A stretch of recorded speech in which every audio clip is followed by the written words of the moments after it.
स्वागत है आपका आपके अपने YouTube चैनल ज्ञानदेह होस्ट में। और इस वीडियो में मैं आपको बताने वाला हूं यूनियन पब्लिक सर्विस कमीशन यानी कि UPSC NDA first 2024 online form के बारे में कि कैसे आपको ये फॉर्म फिलअप करना है। तो आप इस वीडियो को देखते रहिए, यहाँ पर आपको स्टेप बाय स्टेप पूरी जानकारी दी जाएगी। तो चलिए शुरू करते हैं गाइज। यहाँ पर अभी जो वीडियो में देख सकते हैं ये हमारी ऑफिशियल साइट है, इसका लिंक वीडियो के डिस्क्रिप्शन में दिया है। जैसे ही आप लिंक ओपन करते हैं तो आपके सामने इस फॉर्म की जानकारी आ जाएगी, जहां पर आपको जानने को मिलेगा कि इसमें आपकी एज लिमिट कितनी है एंड क्या एप्लीकेशन फीस आपको पे करनी है। बेसिकली इसमें अप्लाई करने के लिए जनरल ओबीसी को 100 रुपये फीस पे करनी है and SC ST and all category female के लिए कोई फीस नहीं है। फॉर्म आप लोग यहां पर 9 जनवरी 2024 तक भर पाएंगे एंड अप्लाई करने के लिए यहां पर आपसे 12वीं पास की या फिर एपियरिंग कैंडिडेट भी अप्लाई कर पाएंगे। डिटेल में एलिजिबिलिटी आप यहां पर देख सकते हैं एंड इसके बाद में गाइज आप यहां पर आइए और आपको इंपॉर्टेंट लिंक के सेक्शन में आना है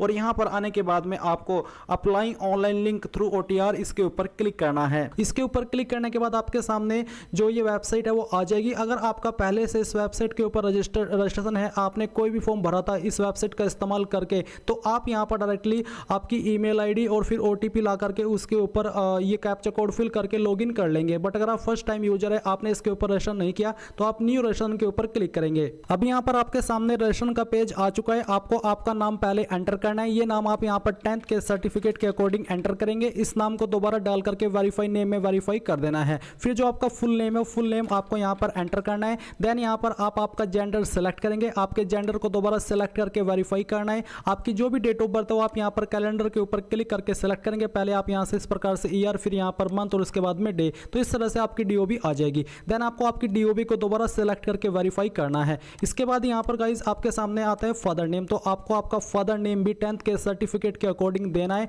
और फादर नेम को दोबारा डाल करके यहां पर वेरीफाई कर देना है। इसके बाद आप यहां पर आपकी मदर्स का नेम एंटर करेंगे एंड मदर्स के नेम को दोबारा डाल करके वेरीफाई कर देंगे। फिर आपको बताना कि आपका माइनॉरिटी स्टेटस है, यानी कि आप माइनॉरिटी से बिलोंग करते हैं। अगर हां तो आप यस करें और यस करने के बाद आपको सेलेक्ट करना है कि आपकी माइनॉरिटी कम्युनिटी कौन सी है। जो भी है वो आप यहां पर सेलेक्ट कर लेंगे। फिर आपको यहां पर आपका नंबर एंटर करना है। इस नंबर के अलावा कोई अन्य नंबर देना चाहते तो अल्टरनेट मोबाइल नंबर के अंदर दे सकते हैं, नहीं तो आप इसको खाली भी छोड़ सकते हैं। फिर आपको यहां पर आपकी ईमेल आईडी एंटर करनी है एंड अगर कोई अन्य ईमेल आईडी देना चाहते तो यहां पर दे सकते हैं। इसके बाद आते हैं board examination roll number class 10th, यानी कि आपको 10th का रोल नंबर यहां पर एंटर करना है। इसके बाद आपको सिक्योरिटी क्वेश्चन सेलेक्ट करना है। ये सिक्योरिटी क्वेश्चन आपको तब काम आएगा जब आप अपना पासवर्ड भूल जाएंगे और आप उसको रिकवर करने की कोशिश करेंगे। तो कोई भी एक यहां पर क्वेश्चन सेलेक्ट कर लीजिए और उसका आंसर यहां पर दे दीजिए आपकी चॉइस के अकॉर्डिंग। फिर आपको यहां पर एक सिक्योरिटी क्वेश्चन 2 सेलेक्ट करना है और इसका आंसर भी दे देना है। फिर आप ये कैप्चा कोड फिल करेंगे एंड इन सभी जानकारी को चेक करते हुए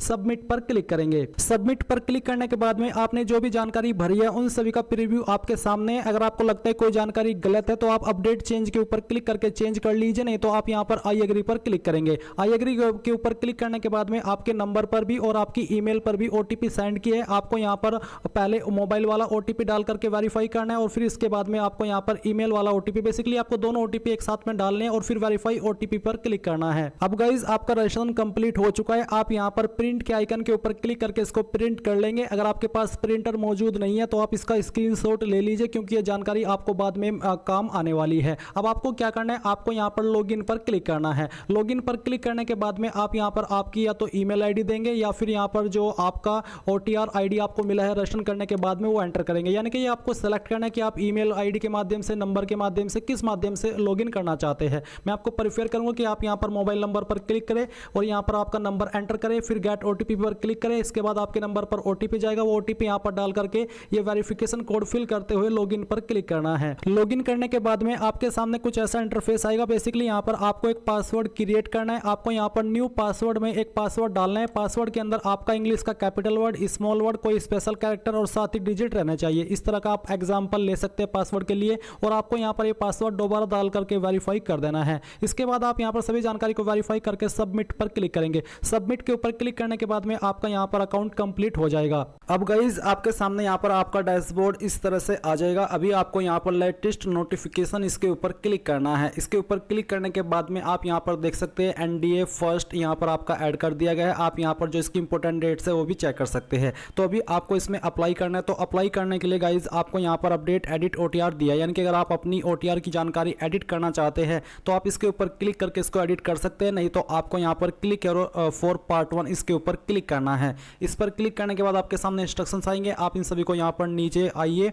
और यहाँ पर यस कर दीजिए। यस करने के बाद में आपके सामने ऊपर की तरफ आपकी OTR की जानकारी आएगी और यहाँ पर आपको एग्जामिनेशन एप्लीकेशन डिटेल में अपनी कुछ जानकारी भरनी है। तो जैसे कि नेशनलिटी आपकी इंडियन रहेगी, मैरिटल स्टेटस आपको बताना है, आप यहाँ पर अनमैरिड कैंडिडेट ही इस पर अप्लाई कर सकते हैं। कास्ट कम्युनिटी आपकी कौन सी है, जनरल, OBC, SC ST जो भी है वो आप यहाँ पर सेलेक्ट कर लेंगे। अगर आप ऐसे सेलेक्ट करते हैं तो आपके सामने अतिरिक्त ऑप्शन आता है। OBC सेलेक्ट करते तो आपके सामने एक ऑप्शन आता है कि do you belong to creamy layer.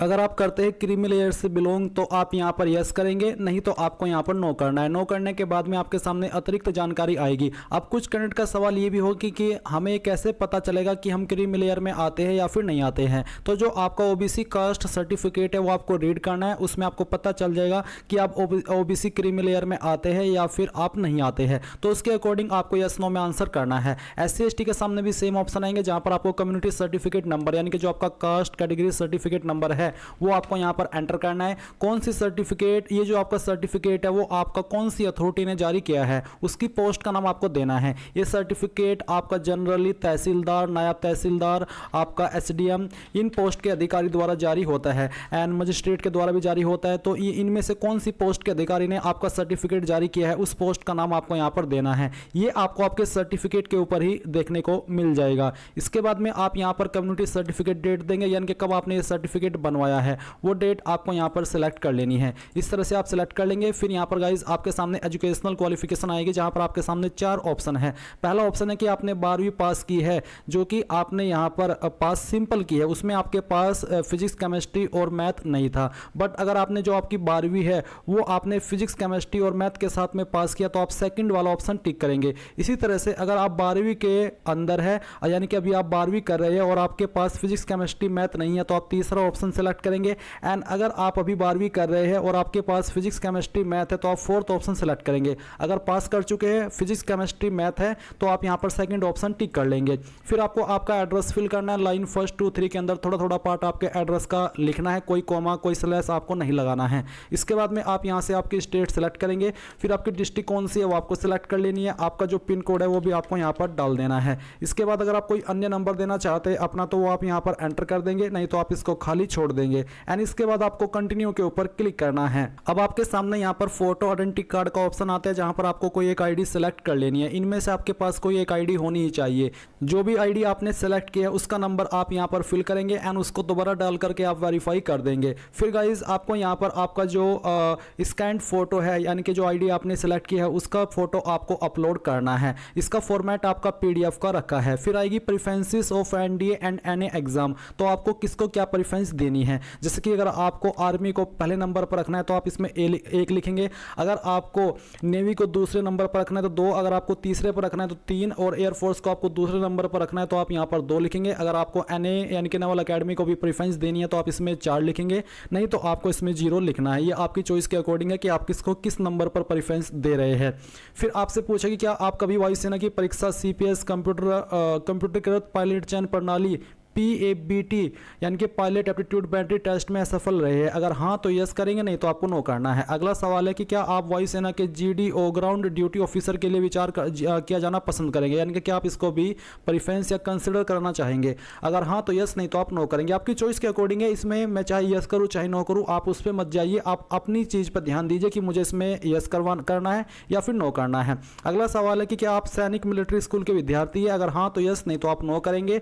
क्या आप JCO NCO और अन्य रैंक के अधिकारियों के वार्ड है और सैनिक मिलिट्री स्कूल के विद्यार्थी है। अगर है तो यस, नहीं तो आप नो करेंगे एंड देन कंटिन्यू के ऊपर क्लिक करेंगे। अब गाइज आपने जितनी भी जानकारी भरी है उसका प्रीव्यू आपके सामने आएगा। सभी जानकारी आप चेक करते हुए नीचे की तरफ आएंगे और यहां पर आने के बाद में आपको अपडेट के ऊपर क्लिक करके अगर कोई जानकारी अपडेट करनी है वो कर लेनी है, नहीं तो आप ये कैप्चा कोड यहां पर डालेंगे और आई एग्री के ऊपर क्लिक करके यहां से ओके कर देंगे। ओके करने के बाद में यहां पर जो गाइज आपका पार्ट 1 है वो कंप्लीट हो जाएगा। एंड जो कैंडिडेट इस फॉर्म को जनरल ओबीसी से भर रहे हैं उनको यहाँ पर अपनी एप्लीकेशन फ़ीस जमा करनी है, यानी कि पहले वो अपनी एप्लीकेशन फ़ीस के लिए आगे बढ़ेंगे। जब उनकी एप्लीकेशन फ़ीस जमा हो जाएगी तब जाकर के वो अपने फॉर्म का फाइनल प्रिंट आउट यानी कि इसका प्रिंट आउट ले पाएंगे जो कि आपके सामने है। एंड देन फिर आपको यहाँ पर लेटेस्ट नोटिफिकेशन के ऊपर क्लिक करना है। इसके ऊपर क्लिक करने के बाद में आपका पार्ट 1 हो चुका है। अभी आपको यहाँ पर पार्ट 2 में अपलोड फोटोग्राफ एंड सिग्नेचर इसके ऊपर क्लिक करना है। फोटो साइन कैसा होना चाहिए वो आप देख लीजिए। इस तरह का फोटो एक्सेप्ट है और इस तरह का सिग्नेचर एक्सेप्ट है। जो एक्सेप्ट नहीं है वो आप यहाँ पर चेक करेंगे।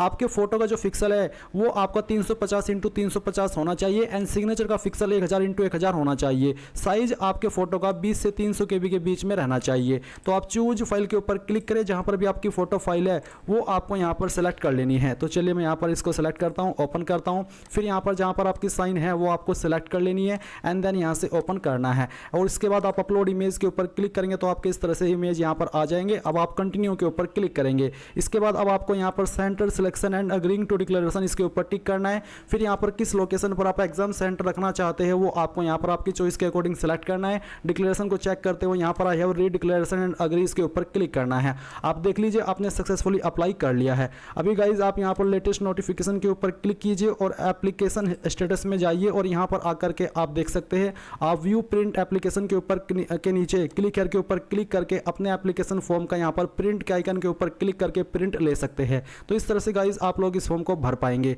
आई होप ये जानकारी आपको पसंद आई होगी और अगर आपने अभी तक लाइक नहीं किया वीडियो को कर दीजिए एंड थैंक्स फॉर वॉचिंग। जय हिंद।